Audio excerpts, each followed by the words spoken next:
बिस्मिल्लाहिर्रहमानिर्रहीम या कनाबुदु व इय्याका नस्तईन। अस्सलाम वालेकुम स्टूडेंट्स, आज हम लोग 2023 का पास्ट पेपर सॉल्व करने जा रहे हैं। Investment and portfolio management, trading, brokerage trading का जो चैप्टर है मार्जिन ट्रेडिंग का, वहाँ से हम पेपर देख रहे हैं। बहुत दफ़ा इसमें से ही क्वेश्चन आया हुआ है। तो लेट्स स्टार्ट। अगर हम क्वेश्चन को पढ़ें, 2023 का क्वेश्चन आपके सामने होगा, आपको सेंड कर दिया हुआ है। तो उसमें इनिशियल मार्जिन गिवन है 50%।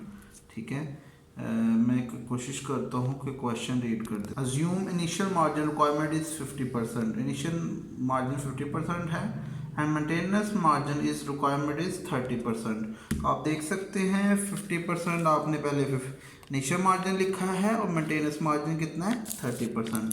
अगर हम आगे क्वेश्चन पढ़ें, इन्वेस्टर ने क्या किया है, buy 500 shares of stock on margin at 60 per share. 60 रुपये का एक शेयर इन्वेस्टर ने खरीदा है। ठीक है, ये वर्क कर लेना चाहिए कि टोटल इन्वेस्टमेंट हुई कितनी है। इन्वेस्टर ने 500 शेयर खरीदे हैं, 60 का एक है, टोटल इन्वेस्टमेंट 30,000 होगी अगर आप इसको मल्टीप्लाई करें तो। अब बात यह है कि मार्जिन ट्रेडिंग में आपको पता है कि टोटल इन्वेस्टमेंट सारी की सारी ये नहीं करता। आपने देखा इनिशियल मार्जिन 50% दिया हुआ है, तो पहले आपने क्या करना है, अमाउंट ऑफ इन्वेस्टर निकाल लेनी है। जो देखें ना, इन्वेस्टर की 30,000 में से 50% इन्वेस्टर का है ना, तो बाकी तो उसने लोन लिया होता है। मार्जिन ट्रेडिंग के पहले इनिशियल चैप्टर में आपको सारे कॉन्सेप्ट बताए थे। तो 30,000 का 50% यानी 15,000 इन्वेस्टर का है और बाकी 15,000 उसने लोन लिया हुआ है। टोटल जो उसने शेयर खरीदे हैं उसमें इनिशियल मार्जिन 50% है, यानी इन्वेस्टर के पैसे 15,000 है, बाकी इसने क्या लिया होता है, लोन। तो ये आपको इनिशियल लेक्चर में बताया था कि इंट्रोडक्शन, अगर आपने वो वीडियो नहीं देखी सबसे पहले वो देखें, फिर आपको ये सारा समझ आएगा। साथ ही स्टूडेंट उसने कह दिया है कि जो शेयर 60 रुपये का था वो अब कितने का हो गया, 52 का। तो साथ उसने पूछा है व्हाट इज़, पहली जो रिक्वायरमेंट है, what is actual margin at $52, यानी शेयर की कीमत 52 हो गई है, तो फिर उसमें एक्चुअल मार्जिन कितना है। एक्चुअल मार्जिन का फार्मूला याद होगा आपको, मैंने इनिशियल लेक्चर में बताया था, amount of investor divided by current value of investment. तो इन्वेस्टर की अमाउंट अब कितनी है, पहले तो 15,000 थी, अब वो कितनी होगी, 11,000। वो कैसे देखें, अगर आप 52 को 500 को 52 से मल्टीप्लाई करें, ठीक है, तो शेयर्स हमारे पास 500 है, तो उसे 52 से मल्टीप्लाई करें तो 26,000 आ गया। अब देखें इन्वेस्टमेंट पहले 30,000 थी, अब कितनी हो गई है, 26,000। पहले वो 30,000 थी ना टोटल, अब 26 हो गई है। 30,000 में 15,000 किसका था, 15,000 इन्वेस्टर का था और 15,000 लोन लिया। अब 26,000 में जारी बात है लोन तो कम नहीं होना, 26,000 में 15,000 तो भाई लोन है, तो बाकी 11 बचता है, इन्वेस्टर के पैसे 11 हो गए। तो आपने अब इसी तरह डिवाइड करके मल्टीप्लाई करके एक्चुअल मार्जिन फाइंड कर लेना है। तो यानी कि इन्वेस्टर के पैसे, अगर शेयर की कीमत कम होती है तो इन्वेस्टर के पैसे कम होने हैं। लोन तो जो आपने लिए है वो वापस करना है, वो नहीं कम होना, वो 15,000 ही देगा।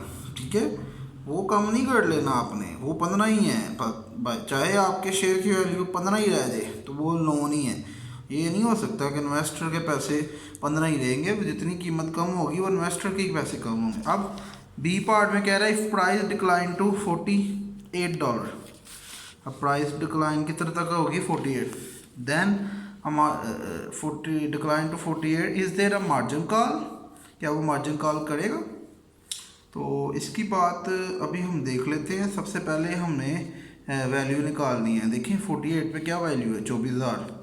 अब अमाउंट ऑफ इन्वेस्टर, क्योंकि हमें मार्जिन कॉल का कैसे पता चलेगा, मैंने पहले लेक्चर में बताया, एक्चुअल मार्जिन अगर मेंटेनेंस मार्जिन से कम हो जाता है तो फिर मार्जिन कॉल होती है। तो एक्चुअल मार्जिन अभी निकालते हैं दोबारा, बट हम पहले देख लें इन्वेस्टमेंट कितनी रह गई है, 24,000 रह गई है। 24,000 में 15,000 लोन है, तो 24,000 में 15,000 तो लोन है भाई, तो इसका मतलब इन्वेस्टर के पैसे कितने रह गए, 9,000। ठीक है, तो अब हमारी टोटल इन्वेस्टमेंट 24 रह गई है, जिसमें से 15,000 लोन है हमारा, वो हमने वापस करना है, वो इसमें से निकाल दे। बाकी इन्वेस्टर के पैसे, अमाउंट ऑफ इन्वेस्टर 9,000।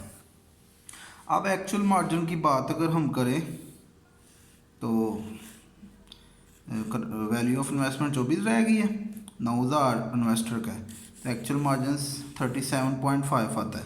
तो इसका मतलब है नो मार्जिन कॉल, क्योंकि मेंटेनेंस मार्जिन कितना है 30%, जबकि हमारा यहाँ पे एक्चुअल मार्जिन कितना आ रहा है 37.5%, ठीक है परसेंट।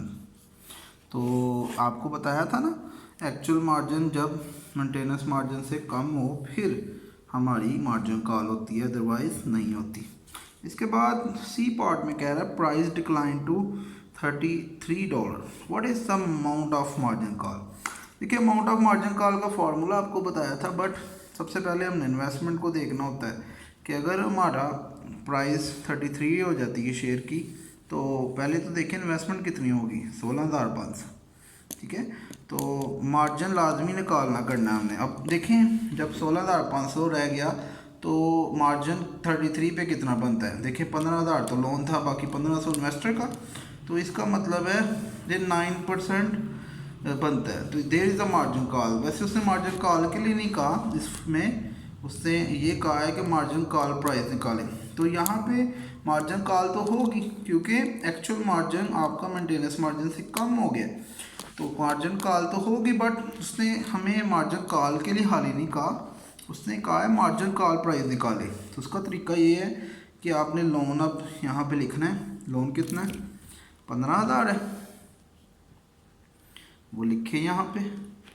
नंबर ऑफ शेयर कितने हैं क्वेश्चन में 500 है, ठीक है, यहाँ पे 500 लिखे। 1 माइनस मेंटेनेंस मार्जिन 30% है 0.3।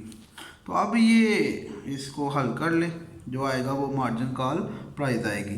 तो ये आपका पास पेपर था 2023 का, जिसमें आपको बहुत से की कॉन्सेप्ट्स बताए गए हैं। तो उम्मीद है आपको क्लियर होगा। अगर आपका कोई भी इसके हवाले से क्वेश्चन होगा तो वो आप मुझसे लाजमी पूछिएगा। तो देख लें एक दफ़ा अच्छी तरह से सलूशन को नोट कर लें, ठीक है। और अगर कोई भी क्वेश्चन है, मैं बार बार आपको कह रहा हूँ स्टूडेंट्स, सिर्फ अल्लाह की रज़ा के लिए मैं ये वीडियोस मेहनत कर रहा हूँ, सिर्फ आपके लिए। मकसद यही है कि अल्लाह ताला आपको कामयाब करे। तो आप लोग ज़रूर कोई भी अगर आपको टर्म यहाँ पे ये टर्म लिखी है ये नहीं पता चली, यहाँ पे ये पता नहीं चला, ये नहीं पता चला, ये कैसे, ये कैसे, एक एक वर्ड आप पूछ सकते हैं, ठीक है। तो दुआओं में याद रखें, अल्लाह ताला आप सबको अच्छे मार्क्स से कामयाबी नसीब फरमाए, कामयाब करे। Best wishes for final exam.